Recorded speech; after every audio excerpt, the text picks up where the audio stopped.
Ողջույն սիրելի բարեկամներ, ողջույն սիրելի հայրենակիցներ։ Շնորհավոր նոր տարի։ Այսօր մեր առաջի եթերն է 2026 թվականին եւ ես հույս ունեմ, որ դուք դատարկաձեռն չեք եկել իմ հաղորդում, եկել եք նվերներով, իսկ ձեր ամենամեծ նվերն է լինելու ձեր ակտիվությունը, որ դնեք ձեր լայքերը եւ գրանցվեք իմ ալիքին, քանի որ դուք ձեր ակտիվության գնահատում եք իմ աշխատանքը։ Ժողովուրդ ջան, այսօր ունենք շատ կարևոր մի թեմա, որը որ կապ ունի Հայաստանի հետ, Հայաստանի անվտանգության հետ, տնտեսության հետ եւ պետականության հետ, ինչու ոչ, եւ այս հարցը անտեսել չի կարելի, ինչպես գիտեք, ես լավ, եկեք մի հատ sense անենք, ես նշումներ եմ արել, եկեք մի հատ ես կարդամ նախաբանը ձեր համար, ժողովուրդ ջան, որը բոլորիդ համար հասկանալի լինի, հա, ուրեմն Իրանի ռեժիմը դիկտատորական ռեժիմ է, այս ռեժիմը Ռուսաստանի դաշնակիցն է եւ երկարաժամկետ առումով սա լավ չէ Հայաստանի համար։ Հայաստանին պետք է այլ Իրան, ավելի քաղաքակիրթ, ավելի կանխատեսելի եւ հեռու ավտորիտար դաշինքներից։ Բայց կա մի կարևոր փաստ, որը պետք է սառնասրտորեն ընդունենք, հա։ Այս պահին հենց Իրանն է եղել միակ երկիրը, որը բաց ասել է Սյունիքի հարցում կան կարմիր գծեր։ Նա չի պահում Սյունիքը, բայց նա նշել է սահման, որը ուրիշները չեն համարձակվել նշել։ Սա շատ կարևոր փաստ է, հեսա մենք հատ-հատ կետ առ կետ կանդրադառնանք այս հարցերին։ Եթե այդ դիրքորոշումը թուլանա, մենք պետք է հասկանանք ինչ է փոխվելու մեր շուրջը։ Սա է մեր թեման, ժողովուրդ ջան, եւ սկսենք մեր հաղորդումը հենց այս թեմայով։ Ուրեմն, ինչպես գիտեք, ես այն մարդկանցից էի, որ ես ասում էի շատ կարևոր է մեզ համար օգոստոսի 8-ի պայմանագիրը, քանի որ այդ ժամանակ միակ զսպողողակը Սյունիքի հարցում դա Իրանն էր, Իրանը, ինչպես նշեցինք, հստակ նշել էր կարմիր գծերը, բայց ես հասկանում էի, որ Իրանի դիրքորոշումը ժամանակավոր է, ինչու եմ ասում ժամանակավոր, ոչ թե որ Իրանը կփոխեր իր տեսակետը, այլ Իսրայելի հետ պատերազմը սարերի ետևում չէ եւ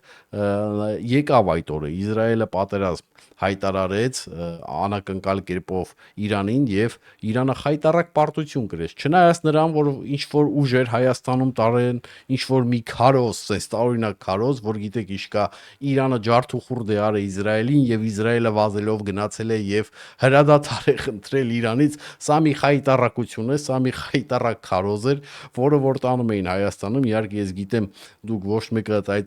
այդպիսի խայտառակ քարոզի չեք հավատացել քանի որ սա մի հատ չգիտեմ մանգապարտեզային ինչ որ քարոզեր ինչ որ բան էին ուզում ժողովրդից թաքցնել, որը որ չհաջողվեց, դա անգամ խնդալու ժանրից էր, կոմեդիայի ժանրից էր։ Իրականում Իսրայելը վերացրել էր Իրանի պաշտպանողականությունը, նա չէր ընկել ինչ որ Իրանի ամեն մի զինվորի հետևից, որ զինվորներին սպաներ, դա ոչ մի բան չէր տա Իսրայելին, այ Իսրայելը ոչնչացրեց հակօդային պաշտպանությունը, ամենասկզբից ոչնչացրեց մի քանի ազդեցիկ գեներալի հենց իր տան մեջ, դրանից հետո արդեն նոր հակաօդային պաշտպանությունը եւ հետո ռազմական նշանակություն ունեցող օբյեկտներին կետային հարվածներով վերացրեց շարքից դուրս հանեց եւ անգամ հարվածեց հերոստանգերությանը գլխավոր հերոստանգերությանը անգամ հարվածեց եւ Իրանը մնացել էր առանց որևիցե մի ուժի իսկ ցամաքային ուժերը իհարկե ոնց հասկանում եք այս կամ այն բունկերների մեջ թաքնված էին որտեվ այդ ցամաքային ուժերը ոչ մի բանի պետք չէին Իսրայելը սահման չուներ Իրանի հետ այ որ սահման ունենային մի քիչ ուրիշ կլներ այնտեղ չնայած Իսրայելի համար մեծ խնդիր չի վերացնել ցամաքային ուժերին նորից ուզում եմ ասեմ այս տարածության մեջ քանի որ Իսրայելը շատ ավելի զարգացած է տեխնոլոգիապես սրան էլ գումարած որ ունի Միացյալ Նահանգների աջակցությունը Մեծ Բրիտանիայի եւ այլ երկրների աջակցությունը որոնք որ տեխնոլոգիապես շատ զարգացած են իսկ Իրանը ոչ այդքան զարգացած երկիր է տեխնոլոգիապես նա ունի մեծ ցամաքային զորքեր որը որ ոչ ակտուալ է ժամանակակից պատերազմի մեջ մանավանդ եթե սահման չունես այսինքն եթե սահման ունենայիր այո ինչ որ մի կերպ կարող էիր հարցեր լուծեիր այդ ցամաքային ուժերով բայց Իսրայելի հետ սա անիմաստ ուժեր են եւ Իսրայելը շատ լավ հասկանալով ոչ մի ինչ որ զինվորի հետևից չընկավ եւ կետային հարվածներով վերացրեց Իրանի դիմադրողականությունը Եվ այսպես, հենց Իրանի թեման, հա, այս թեման շատերը փորձում են ներկայացնել կամ շատ պարզ, կամ շատ էմոցիոնալ։ Մեկն ասում է Իրանը փրկիչ է, մյուսը Իրանը թշնամի է, իրականությունը այդքան էլ պարզ չի։ Ես այսօր կփորձեմ շատ հանգիստ հասկանալի լեզվով բացատրել ինչ է կատարվում Իրանում, ինչու մարդիկ դուրս եկան փողոց եւ ամենակարևորը ինչ ազդեցություն կարող է ունենալ այս ամենը Հայաստանի վրա առանց քարոզչության, առանց արհեստական այդ վախ ներարկելու ժողովրդի մեջ ու առանց հեքիաթների։ Ինչ է կատարվում իրականում Իրանում, Ժողովուրդ ջան, իրականում Իրանում լայնամասշտաբ բողոքներ են, ուրեմն տասնյակ քաղաքներ, տարբեր նահանգներ, հազարավոր մարդիկ փողոցում, կան բախումներ, կան զոհեր, կան ձերբակալություններ, անգամ ինտերնետն են անջատել, խոսքը ինտերնետ, ընդեղծես մի հատ բան կա, որ կարողանում են անջատեն ինտերնետը, այսինքն ինտերնացիոնալ, հա, տարբեր երկրների հետ կապի մասին է խոսքը, դա անջատել են, մնացել է մենակ այդ ներսի ինտերնետը, ներսին դե չգիտեմ, այդ բանկային հաշիվները, բանը իրենք էդի դեռ կարողանում են օգտագործել, դա պրոբլեմ չկա, այսինքն ինչը որ ներսի է աշխատում է, ինչը որ դրսի է չի աշխատում, բայց գիտեք ոչ հարցը սա է, ինչու հենց հիմա։ Պատասխանը շատ պարզ է, մարդիկ հոգնել են, գները բարձրացել են կտրուկ, ուրեմն սնունդը մի քանի օրում թանկացել է,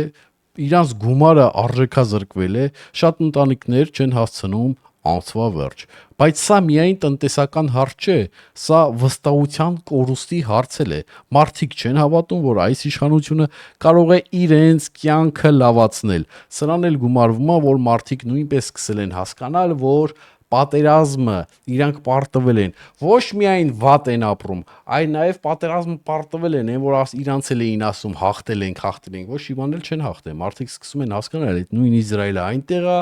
նույն Իսրայելը մեզի աթատա է տալի պարտված երկիրը, երբեք չի աթատա կամ ասի բանը, եթե սենց անես, հեսա էլի քեզի կխփեմ, այսինքն մարդիկ տեսնում են, ինտերնետի դարա մտնում են, կարդում են, հա սահմանափակումներ կա, բայց մտնում կարդում են, հասկանում եք եւ տեսնում են, որ չէ, ստե մի բան են չի։ Մեզ էլ խափին ասին վատ եք ապրում, քանի որ մենք բանակ ենք պահում, վատ եք ապրում, որ մենք Արցախը պահենք, վատ եք ապրում, որ մենք սահմանները պահենք, որ մենք լավ զենքեր առնենք, վերջում ժամն եկա, որն եկավ, պատերազմը սկսավ, տեսանք, որ զենք ունենք, ոչ էլ Արցախն ենք պահում։ Այս է իրականությունը, ինչը որ այնտեղ էլ այդ իրականությունը մոտավորապես, այսինքն իմաստով, հա, ժողովուրդը տեսան, որ վատ են ապրում, բայց ոչ զենք ունեն, ոչ տեխնոլոգիա ունեն, ոչ էլ ժամանակակից զենքեր ունեն, որ կարողանան ժամանակակից պատերազմ վարել։ Այս է իրականությունը։ Այս դրա համար էլ ժողովուրդը դուրս եկավ փողոց։ Իրանում կա շատ հստակ բաժանում ժողովուրդ ջան, մի կողմում ժողովուրդն է, մյուս կողմում ռեժիմը, հա, ժողովուրդը ապրում է դժվար, ռեժիմի այդ վերնախավը ապրում է բավականին, այսպես կոչված ապահով, բայց երբեք չեն կարող համեմատել, չգիտեմ, Ռոբերտ Քոչարյանի կամ Սերժ Սարգսյանի այդ օլիգարխիկ համակարգի այդ պաշտոնյաների հետ, եկեք սենց ասենք, հա, դե вообще ուրեմն երկրից 1 միլիոնից ավել մարդ էր արտագաղթում, սրանք միլիարդների մեջ թաղված էին, հա, ու այդ էր մեր երկրի վիճակը։ Հենա հենց էսա պատճառներից մեկը, որ ժողովուրդը ոտ էր կանգնում։ Հիմա Իրանում այդ նույն վիճակը չի, ինձ ավելի խիստ է իհարկե, եկեք արդարությունից հանուն արդարության մենք նշենք, այնտեղ խիստ է ավելի վիճակը, բայց ժողովրդի մոտ շատ դժվար վիճակ է։ Եթե դուք չգիտեք, ասեմ իմացեք, Իրանում անգամ հիմա ջրի խնդիր կա։ Հասկանում եք, սա շատ դաժան իրավիճակ է։ Երբ բողոքները սկսվեցին, իշխանությունը սկզբից փորձում էր լռել, հետո սկսեց ասել, սա դրսից է կազմակերպված։ Սա շատ ծանոթ սցենար է, չէ՞, ժողովուրդ ջան, երբ իշխանությունները պատասխան չունեն, միշտ մեղադրում են ինչ-որ արտաքին ուժերին, սա կլասիկ ստրատեգիա է այդ դիկտատորական ուժերին, երբ որ ինչ որ մի բան իրանց սրտով չի, իրանք սկսում են մեղադրել արտաքին ուժերին, երբ որ ժողովուրդը սկսում է բողոքել, նույնպես մեղադրում են արտաքին ուժերին, Բայց ստե գիտեք ինչն է կարևոր, ստե կարևորը այն է, որ պետք է հասկանանք, եթե դու Իրանն ես, Իրանի իշխանությունն ես, իսկ Իրանը մեծ երկիր է, ինչ որ փոքրիկ երկիր չի, մեծ երկիր է, եւ դու լինելով Իրանի իշխանությունը, մեծ երկրի իշխանությունը թույլ ես տալի, որ արտաքին ուժերը գան քո երկիր եւ կարողանան այսպիսի զանգվածային բողոքի ակցիաներ կազմակերպել քո երկրում, ստի մեղավորը միայն մեկա դու ես, այսինքն հանգամանքները ոնց դնենք, սա ցույց է տալի քո թուլությունը, այսինքն դու այնքան վատ ես կազմակերպել քո ներքին անվտանգությունը, հա,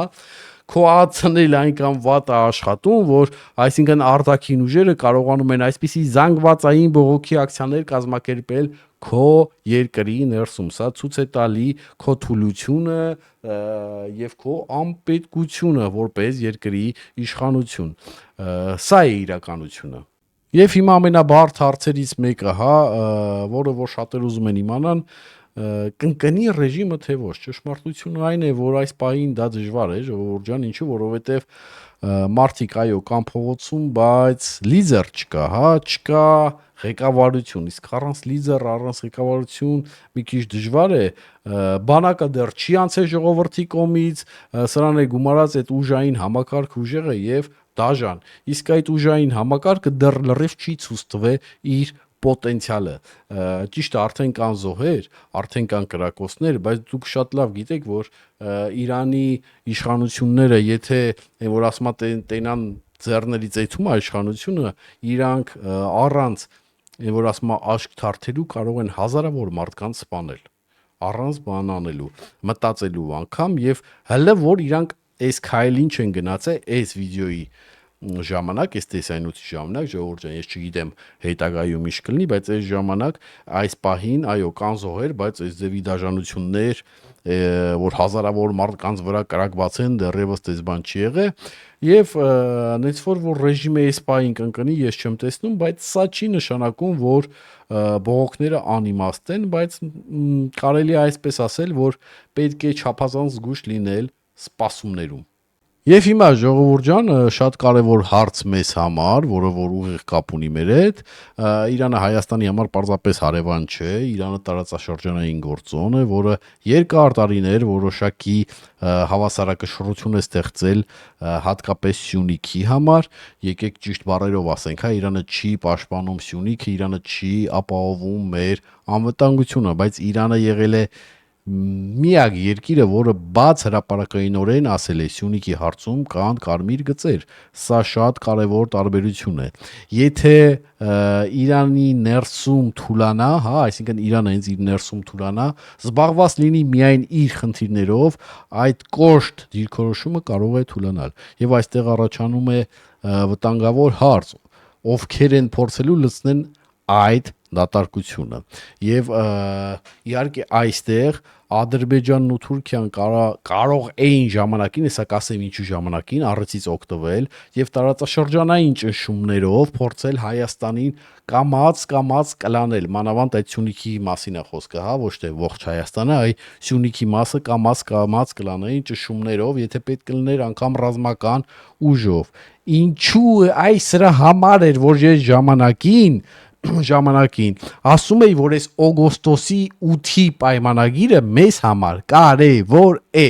չնայած իր տարօրինակ այդ բնութագրությամբ, թե չգիտեմ ընդ անխոչնդոտ անցում,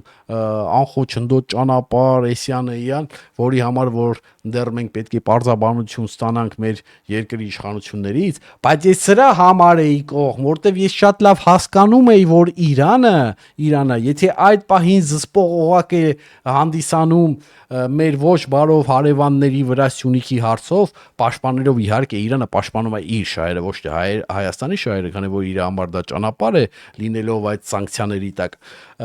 Սա երկարաժամկետ չի կարող լինել, քանի որ Իսրայելի հետ պատերազմը սարերի ետևում չէ եւ այսպիսի ցնցումները Իրանում շատ հեշտ են լինելու սրանից հետո, շատ արագ են լինելու Իրանում եւ նրա իշխանությունները ձիգ չեն կարող կանգնած լինել այս այն որ ասում է իրանց երկրի հողին, հա, եւ Իրանի իշխանությունը վաղ թե ուշ հնարավոր է որ հեռանա հենց նույն Իսրայելի ձեռքերով կամ Միացյալ Նահանգների ձեռքերով։ Այս դրա համար է ես կողմ օգոստոսյան պայմանագրին, որ մենք հավելյալ, հա, պաշտպանություն ունենանք, հավելյալ այսպես կոչված ստրախովկա ունենանք Սյունիքի հարցում, քանի որ մենք շատ լավ հասկանում ենք կամ գոնե իմ նման գիտակից մարդիկ եւ ձեր նման գիտակից մարդիկ շատ լավ հասկանում են, որ մեր զինված ուժերը այս պահին պատրաստ չեն նոր պատերազմի, պատրաստ չեն, ընդհանրապես շատ դժվար է պատրաստ լինել այդ թուրքական դաշինքի դեմ պատերազմին։ Դուք հանակ եք անում։ Մենակ Թուրքիան ՆԱՏՕ-ի երկրորդ բանակն ունի։ Սա ինչ որ խաղու կատակ չի, դուք մի նայեք այն երկար ասես մեծ փորերով մի քանի հոգի կանեն, որ ասես դուս են գալի մեզի զենք տվեք, մենք էս այդ տանք էս անենք, այն անենք, բայց որ բռնես 100 մետր վազցնես, մեջքի վրա կընկնի, կամ այս փորի վրա կընկնի ու մի 2 ժամ չի ելնի գցենք։ Հավայի դրանք խոսացողներ են, սա պետք է ամեն ինչին ռեալ վերաբերվենք։ Մենք պատրաստ չենք այդպիսի պատերազմին։ Ստե խոսքը չի եթում միայն Ադրբեջանի մասին։ Ստե գնում է Թուրքիայի մասին եւ նույն դավաճան Ռուսաստանի մասին, որը ամեն ինչ կանի, որ այդ Սյունիք հանցնի իր ազդեցության տակ եւ երբ պետք կլինի լավ առաջարկ լինի ավելի ճիշտ Ռուսաստանին, իրանք մեծ հաճույքով կվաճառեն այդ մեր հայրենիքի այդ մասն էլ թուրքերին, միայն թե լավ առաջարկ լինի։ Իրանք թքած ունեն, գիտեք, արդեն մեր պետականության վրա, ինչպես որ թքած են ունեցել Արցախի վրա եւ ընդհանրապես ողջ մեր պատմության մեջ իրանք թքած են ունեցել մեր շահի վրա։ Այ հակառակ իրանք միշտ օգտագործել են մեր շահերը հանուն իրենց շահերի, հա, եւ միշտ վաճառել են հայի շահը թուրքերին։ Սա է իրականությունը եւ այս դրա համար է ես կողմ ամեն գնով ասում եմ այո ստորագրեք, որտեվ ստորագրել